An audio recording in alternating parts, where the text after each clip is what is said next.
وہ شہر محبت جہاں مصطفیٰ۔ نحمدہ و نصلی علی رسولہ الکریم۔ حضرت علی رضی اللہ عنہ کا ایک عجیب فیصلہ۔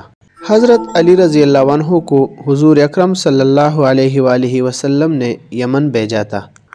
وہاں کے لوگ شیر کو شکار کرنے کے لیے گڑھا کودا کرتے تھے اور مختلف تدبیروں سے شیر کو اس گڑھے میں گرا کر اس کا شکار کرتے تھے۔ ایک دن انہوں نے اسی طرح گڑھا کھودا اور اس کے اندر شیر کو گرا لیا گیا۔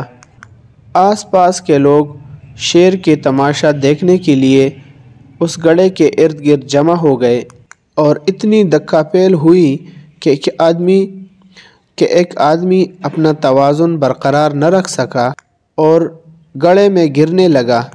گرتے گرتے اس نے اپنے آپ کو سنبھالنے کے لیے اپنے ساتھ کڑے ہوئے آدمی کا ہاتھ پکڑا تو اس سے دوسرے آدمی کے بھی پاؤں اکھڑ گئے اور وہ بھی گرنے لگا۔ تو اس نے سنبھلنے کے لیے ایک تیسرے آدمی کا ہاتھ پکڑا، اسی طرح تیسرے نے چوتھے کا، یہاں تک کہ چاروں گڑھے میں آ رہے اور شیر بھی زندہ تھا۔ اس نے چاروں کو اتنا زخمی کیا کہ سب کی وہیں پر موت واقع ہو گئی۔ اب مرنے والوں کے رشتہ داروں میں جھگڑا شروع ہوا کہ ان کا خون بہا کون دے۔ گفتگو میں تیزی آئی، یہاں تک کہ تلواریں نکل آئی اور خونریزی ہوتے ہوتے بچی۔ حضرت علی رضی اللہ عنہ نے یہ فیصلہ فرمایا کہ ان چاروں کی دیت یعنی خون بہا اس گڑھا کودنے والے کے اوپر ہیں، لیکن اس ترتیب سے کہ پہلے کو چوتھائی دیت، دوسرے کو تہائی دیت، تیسرے کو آدھی دیت اور چوتھے کو پوری دیت ملے گی۔ بعد میں یہ قصہ حضور صلی اللہ علیہ وآلہ وسلم پر پیش ہوا تو آپ صلی اللہ علیہ وآلہ وسلم نے اس فیصلے کی تصویب فرمائی، یعنی صحیح قرار دے دیا۔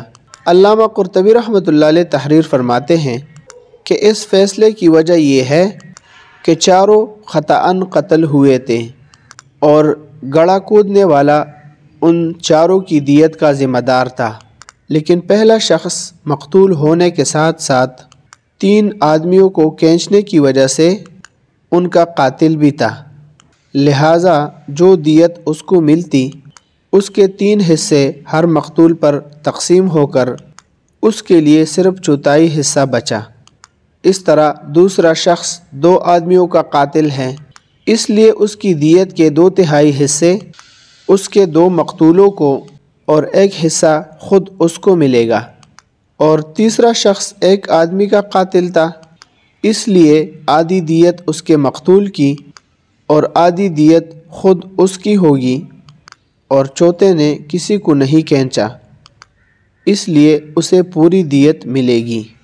تفسیر قرطبی جلد نمبر 15 صفحہ نمبر 163۔ وَآتَيْنَاهُ الْحِكْمَةَ وَفَصْلَ الْخِطَابِ۔